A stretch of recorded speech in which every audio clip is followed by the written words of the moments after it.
10 মাস পর খাদ্যের মূল্যস্ফীতি 10% নিচে নামল। বাংলাদেশ পরিসংখ্যান ব্যুরোর সবশেষ হিসেবে ফেব্রুয়ারিতে তা 9.24% হয়েছে।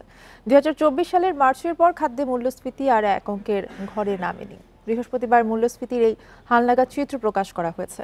বিবিএস এর তথ্য অনুযায়ী এ সময় সার্বিক মূল্যস্ফীতি হচ্ছে 9.32%, যা গত 22 মাসের মধ্যে সবচেয়ে কম। জানুয়ারিতেও সার্বিক মূল্যস্ফীতি ছিল 9.94%। সেই হিসেবে মাসের ব্যবধানে কমল 0.62।